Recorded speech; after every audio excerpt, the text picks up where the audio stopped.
حسبنا الله ونعم الوکیل. الله زموږ دپاره کافي دی.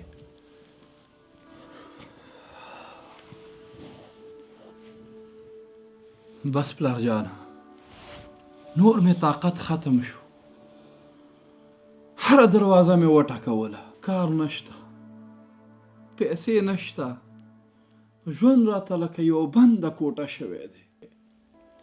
ما ته همداسې معلومیږي چې الله مونږ یې هېر کړي یو. هی ځوانانو، تاسو کله روژه نیولې ده؟ هو شکر الحمدلله، هر کال یې نیسو. نو چې د غرمې تند او لږه زور وکړي نو څه کوئ؟ روژه ماتوئ؟ خدای دې نه کړي، صبر کوو، ځکه پوهیږو چې ماښام اذان کیږي.